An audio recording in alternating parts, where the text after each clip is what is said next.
Dating might feel more accessible than ever thanks to the apps, but finding a real connection, well, that's gotten harder. While chemistry might get you to a second date, it's shared values like how you spend, save, or tip your barista that build lasting connections. Joining us today to discuss the importance of bringing money into the conversation early on is former Bachelorette star and financial expert Jason Tartick. Good morning. Good morning. How's it going today? It's going great. So let's start with the survey called Banking on Love. What did it reveal? So it revealed a lot, but before we even get to the survey, let's reveal what we already know. What we already know is that in majority of our school systems, we aren't taught anything about money, so therefore we don't know how to talk about it. And our current stats are saying in married and cohabitating relationships, it is leading to material stress and is also a leading indicator to divorce. So that's what we do know.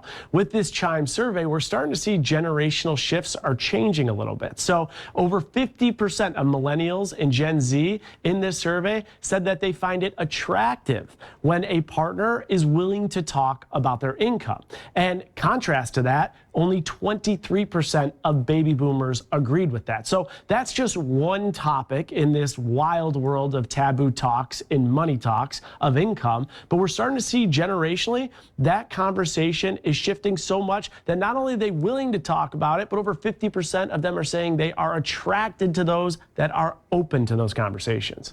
Well, given what the survey had suggested and what we're seeing with trends changing, why did you decide to become a partner with Chime?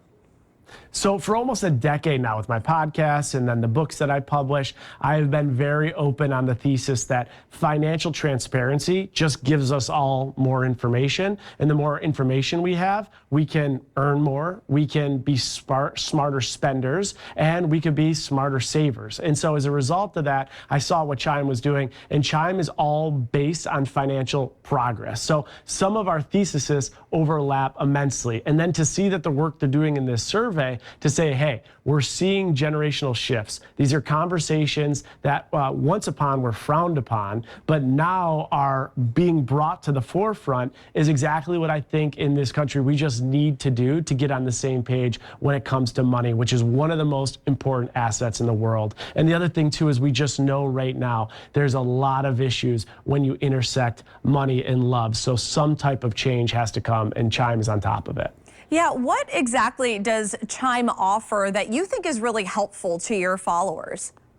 You know, I think numbers just don't lie. So Chime has all incredible banking products, but when they can come up with information like we're receiving today so that we can adjust accordingly, it's really informative. So for my singles out there, Chime survey showed us that 74% of singles out there are saying that the rising costs are impacting their dating life. And of that, 31% of them have canceled a date because of the cost. So when they can bring information to this forefront, we can see that if 3/4 of people that are dating are struggling in some capacity with the cost of dating, we now understand that rising cost equals a shared connection. And so then connection can be built on intention and not consumption. So it's information like this that allows us actually to all connect in deeper ways.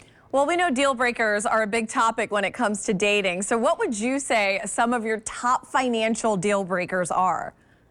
I think the biggest one is lying, deceiving, or manipulating about your finances. Because again, information we know, married and cohabitating relationships, at least one person, 43% of the time, is committing financial infidelity, which is cheating through money and finances. So if you're on a date and you're lying about this stuff, that is a big red flag. And also the red flags aren't that you have debt, or that you're a low income earner, or that you have credit card debt. Those can all be resolved. I think the issues become when you lie. And then for those on the other side of the table, when someone's willing to be open about their finances, another red flag is you cannot beat that with judgment. You have to treat that with care. So let's avoid weaponization, shaming, or blaming, and especially judging when someone is willing to be open about their finances. Well, Jason, this was really great insight. Where can viewers find more information?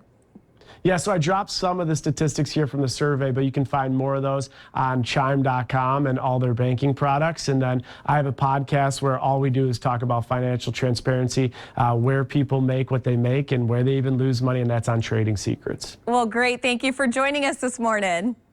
Thank you so much for having me. Learn more about the survey and get some financial help by visiting chime.com.